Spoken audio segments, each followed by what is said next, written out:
from Fox 56 Sports and Lexington Sporting Club. This is Around the Pitch. Good Mother's Day morning and welcome into Around the Pitch, a show highlighting Central Kentucky's professional soccer club, the Lexington Sporting Club. I'm your host, Colby Wilson. Thanks for joining us this morning. Well, let's jump right into it because there is a lot of new things going on around the pitch. We start with major news breaking this week surrounding the club's women's team. The 2025-26 USL Super League schedule has been announced. This will be the very first schedule announced for the club since the USL became the Gainbridge Super League. The 28-game season schedule kicks off August 23rd away against Fort Lauderdale United FC and concludes with a home matchup against Tampa Bay Sun FC. The club will host 14 home games and travel on the road for 14 games. The regular season will run through May 16th, followed by a 4-team playoff culminating in the final weekend of May 30th. If you are interested in buying tickets for the upcoming season, you can contact Lexington Sporting Club. Well, also new this week, the club has launched its fully funded Pro Girls Academy program starting this fall with the U14 age group. The Academy has plans to expand to include U16 in 2026-27 and U19 in 2027-28.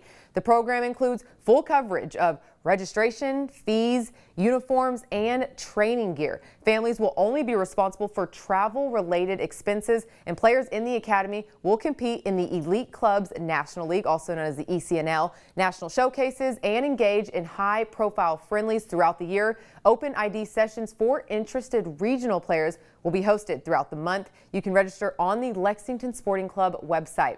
This is an exciting announcement for sure. Well, Maddie Parsons is a name most are familiar with, the LSC forward known for her contagious energy and goal-scoring ability, but most don't know the up and down journey she went on to get to this point. I sat down with her this week to learn all about it. Well, Maddie, thank you for joining me here at the stadium. I really appreciate it.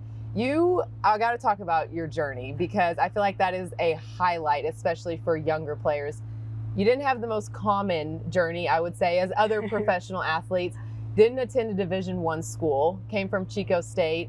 You know, resume might have not have popped out on paper, but you are here. Please tell me just how that journey has been for you. It's been a wild ride, to say the least. Yeah. So I played soccer growing up. I started when I was 4 or 5-ish, and then decided to go play college soccer at Chico State, which is a Division II school out in California. Yeah. I had a little bit of a rough go there. My very first year there, I came in with a knee surgery on my left knee. And then my very first game back from that knee surgery recovery, I hurt this knee, my right knee. And then I had to have another surgery. 3 games into that recovery, COVID hit. And so I was out for another year. Yeah. I came back and I played my senior year of college, and then decided that, you know, it wasn't in the right journey for me to continue playing college soccer. And so I decided to just graduate and stop playing soccer. And then I was working for a financial advisor before this. Wow. Yeah, for almost 3 years. Wow. Yeah. And I actually stopped playing soccer for a few months. It was probably like 3-4 months that I wasn't playing soccer at all. And then one of my best friends was just playing in a recreational league in our city, Chico, and started playing there. It was 77 co-ed, and then they were like, oh, you should come out to pickup. And then that was on Saturday, Sunday, and they're like, oh, we have pickup Tuesday, Wednesday, Thursday, Friday. Yeah. And so I just ended up starting to play soccer every single day. Yes. I was playing with, older guys, a few younger guys here and there. And then I actually got invited to play in an all-men's Sunday league. Wow. Yes. And then from there, I was playing in just like a amateur league. It's called UPSL, UPSL league in Yuba City. Okay. And that's where I got recruited by my agent, who then sent me all the way across the country to Lexington, Kentucky to the Combine. And that's where I met Michelle Rayner and Mike Dickey. And they offered me an opportunity to come play here. Absolutely. I feel like your story is just so real, and it's maybe not what people watching you on the field get to see, that you are a player, but you go through real life things. You do have anxiety. You have to work through things. What is your message to maybe some younger girls that might think there's no way that I could ever touch a professional soccer field? Yeah, I mean, always believe in yourself is the biggest thing. If you would have asked me a year ago, I would have never said that I would be playing professional soccer. I'd be like, you have bonked your head. Yeah. But if it's something that you're really passionate about, do not ever give up. I mean, I was working for 3 years. I was never planning on swinging back to soccer. Right.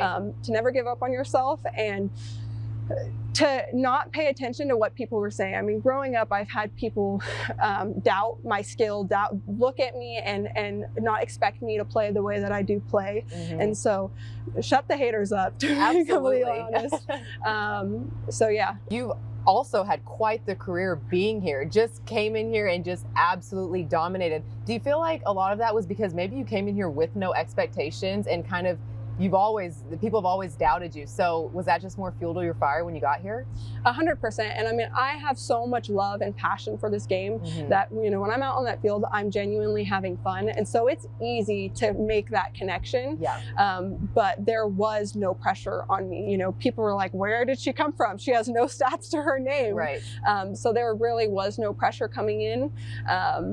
And just the support of my teammates. You know, our team is such a close-knit group that it makes it so much easier to work for each other out there on that field, regardless of how it's going. And I definitely could not have done it without them. Such an inspiring story. I appreciate Maddie's time. The men's team fought an emotional battle up in Louisville in an interstate rivalry against Louisville City FC. I mean, after a physical first half that remained scoreless, Louisville took the early lead in the second half, scoring in the 67th minute. And then shortly after, Louisville once again extended its lead in the 81st minute. The Greens led a valiant effort to try and get on the board, but came up short. When the final whistle blew, Lexington came up empty with the final score of 2-0. Guys got to take their chances.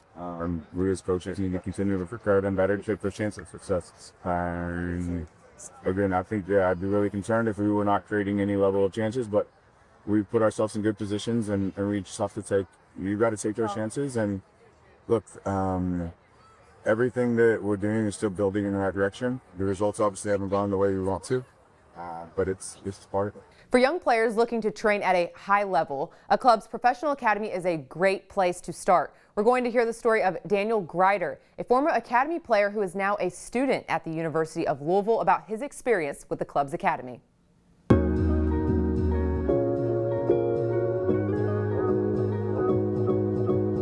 You know, for me, I used to play at Louisville City, so I'd have to drive about an hour and a half for that.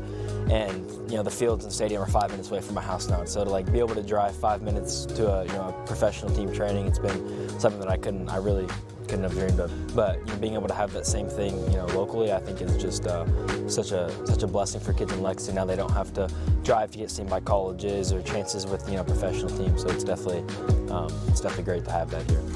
The levels are always really high, and it's a very good environment. Especially, you know, I remember my very first Tampa trip, early sophomore year. It was really great just to kind of, you know, the showcase is always a high level. You know, the coaches. We always would have like at least 2 coaches and a trainer travel, which I hadn't even experienced at other clubs. You know, it was very professional. We set up. You know, I think we had a trainer, and even the first time like a photographer as well. So it was a really cool experience. I think most people do not get the opportunity to train with the pro team. So I think that is definitely a pathway to pro here at this club that you would not get at just a normal like ECNL type club or something like that. Like when I first started, it was in preseason. Like I was with them pretty much for the first 4 games they played. I got to play an inter-squad scrimmage versus Crew and then Louisville City, I think.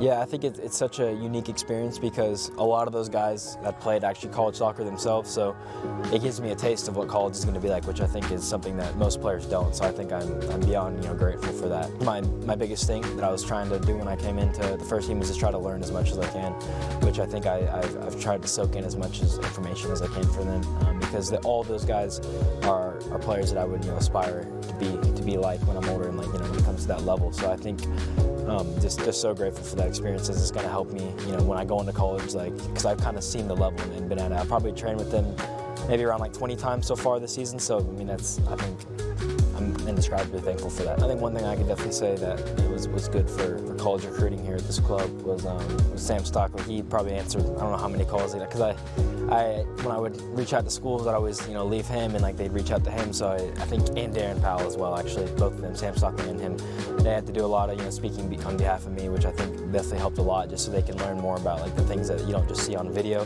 Not only the first team helped you with the recruiting stuff, but also the academy piece also was big for that as well.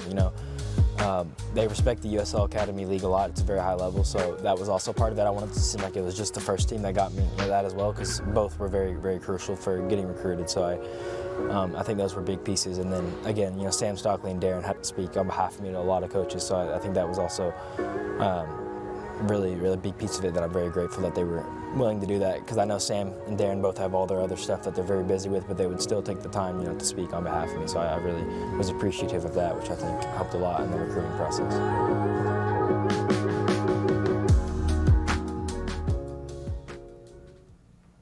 Don't go anywhere, because we have plenty more to come right here on Around the Pitch, including a brand new Kicking It with Colby segment where the women's team spills the tea on who drags their feet to get ready.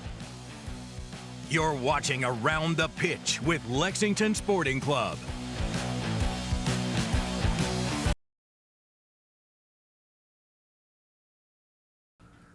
We all have had moments where we have somewhere to be but just can't get out the door. In this edition of Kicking It with Colby, we caught up with the women's team to find out who takes the longest to get themselves ready. Take a listen. Takes the longest to get ready. Hannah White, because she's my roommate and I've experienced delays too many times. Takes the longest to get ready? Shinny. I say Shay because she does like all the most like treatment and like hip mobility stuff. Oh, this one's easy. Sarah. Longest to get ready? I don't know. That's a hard one. Probably like Cinti. I'm gonna go Mai. Cinti. Who takes a while to get ready? Luther. Yeah. It's a good question. How does copy court? Excuse me. Oh, My turn. So ready for what? Like for training? Depends. What are we getting ready for? it's up for you to decide. What's the question? Right there, Mace. It's okay. Sure. She says online school. It's fine. Who on the team takes the longest to get ready? The Colombian. I feel like it's the It's gotta be Colombian. the six. Yeah. It's the I agree. Colombian. Colombians. Shay. No, I would say. When you're scurvy. I'm the quickest with this scooter. I would say my team, probably. But actually, here's the thing. Yes. Yeah, I'm not gonna lie, could be Parsons. She's a routine girl. Could be Parsons, but I'm gonna go with my team. Coming up after the break, I'm getting behind the wheel and hitting the road to learn about a new partnership that is sure to drive home deals throughout Lexington. You're watching Around the Pitch with Lexington Sporting Club.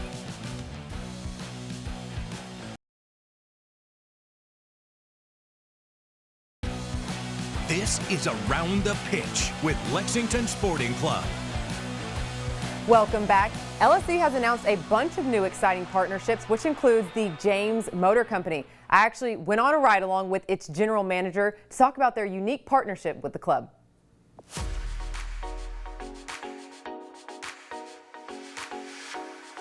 Well, what a ride along. I'm actually the driver in this. Let me make sure I got it right. GLE 350. Correct. Boom. All right, so Shane, tell me a little bit more about the James Motor Company and your role that you play within the company as well. So James Motor Company has actually been around since 1954, but we have actually been a Mercedes-Benz franchise since February of 1961. So we are actually the 11th oldest Mercedes-Benz franchise in the United States. Okay. And you know, we were very, very, very happy to and proud to represent the Lexington area. And my role at the store is general manager. So I oversee all the day-to-day operations and, you know, pretty much have to take responsibility for what happens at our facility. Well, speaking of representing the Lexington Lexington community. You represent the Lexington Sporting Club, a partnership with them. What made that partnership unique, and what excites your guys' end about, you know, being in partner with them? Sure. So for us, it was just a logical fit. You know, it was something new and exciting that was coming to town that we could really get involved with on a grassroots level. And, you know, a lot of our clients and customers have, you know, kids that are heavily involved in soccer programs. And, you know, to be able to get into something that was a little bit different was just, you know, very appealing to us. Well, one of the things that you guys do is you have the Lexington Sporting Club sticker on all your loaner cars. What kind of went into that decision? That's super cool. So everyone around Lexington's seeing that sticker on your guys' loaner. Yeah, it was just something that we figured was a nice talking point, you know, for our customers. You know, put something on there, get people to ask questions, because there's still a lot of people out there that aren't familiar with the program, and you know, we like to offer them tickets, try to get them educated, try to get them excited about the program as well. I was going to say, aside from those stickers, what else are you doing to kind of promote that partnership? Sure. So we're you know, through various social media campaigns, you know, we also have a couple of banner ads that are running down during the games, as well as putting up some banners at the youth soccer facility, which for us is kind of where it all starts, right? That's where a lot of the families in Lexington are hanging out, you know, and to have the visibility there just seemed to be a no-brainer for us. Well, are you a soccer fan yourself? I am. I played. I was horrible at it, and I have great respect for the game. But yeah, no, it was never anything that I ever had any natural ability for. That's for sure. Well, have you at least made it out to a game to see? I have, and it's been very, very impressive. I mean, the facility is first class, and yes, you know, knowing that it's not even really completed yet. I mean, there's still so many more things to get added. It is definitely something that we're excited to be affiliated with and to watch grow, and we're excited for the future of the partnership. You kind of said that a little bit, but as a brand partner, you've been to a game, you already enjoy the club. If you could talk to the Lexington community and kind of tell them what's exciting about this club, why they should show up and tune in, what would you tell them? Sure, it's new, right? It is something that is just completely new and vibrant to the Lexington market. It's you know, a departure from your traditional, you know, football, baseball, basketball programs, and it's got more of an international feel and flair to it. And I think it's just it's a great way to spend the day too, and the facilities, like I say, are fantastic, and it's easy to get to, easy to get in and out of there. Just a great way to spend a day, and you know, kids seem to enjoy it. I like taking my kids to the games as well, and it's a fun place to spend a day. Well, Shane, thank you so much for taking the time and talking with us. I'm actually going to get off the camera so I can make sure we get us home safe in this GLE 350. But Shane, thank you so much, and I appreciate your time. It's my pleasure. Thank you. Yeah. Hey, if anyone wants to pitch in and get me one of those GLE 350s, feel free. Still ahead on Around the Pitch, the stars of Lexington Sporting Club send a special message to their moms. You're watching Around the Pitch with Lexington Sporting Club.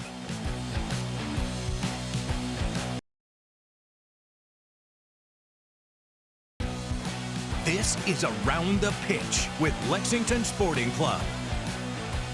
Welcome back into Around the Pitch. The Lexington Sporting Club has revealed its new youth kits. The new kits have a striking appearance. They are sharp, sleek, and draw inspiration from the club's USL Championship team's kits. There's a subtle diamond pattern woven into each kit that creates a unified identity for all levels of the Lexington Sporting Club. Well, before we go, today is not just any other ordinary Sunday, it is also Mother's Day. Moms are the real MVPs, as we know, in our lives, and both teams took the time to sit down and talk about their fondest memories with their moms. Do I have to repeat it? A favorite memory with my mom would be when I was in Denmark and she came to visit me, and we just got to spend a few days together, and we went down to Copenhagen and got to walk through the city and see the boats, and yeah, it was awesome, and I'm so glad that she supported me and came to see me play soccer. My favorite memory of my mother, right? Yes. Yeah. Favorite memory of my mother, I think it's one of my first games as a player. I was probably 9 or 10. I scored a goal, and that was one of the first games she watched me play, and she was in the stands, and I ran straight to her into the stands, and you know, that memory is in the front of my mind. So. Happy Mother's Day, Mom. My favorite memory with my mom would be last year we went to Paris, France for 48 hours, and we got to explore, and that was a really loving memory that I cherish. We were here and they came to visit me the first time, and I got to see my mommy in the stands, and she was just so happy, and then we have a cute little picture. I got a good one. for my mother. She hated me for it, but I told her I wanted to skip 8th grade graduation. Said I had schoolwork. I was really busy, but I just had training, and I don't think she ever forgave me. But we laugh about it now, and she'll think this is great. But love you, Mom. I think when I went to USC and she moved to San Diego, so I got to see her every weekend and kind of like go through my college years with her. So that was something that was really special. My favorite memory of my mom is just all of the car rides to and from soccer practice with her and my siblings. When I was younger, we would go to the mall and just have fun. And I don't know if anyone knows the store Justice, but we used to go in there and tear it up, and I would have a great time. And it was so much fun. So I would say those are my favorite memories of my mom. Well, there's no better way to wrap up the show than a special message to the moms. And to all the mothers out there, we want to wish you a wonderful day. Thank you all so much for joining us here on Around the Pitch.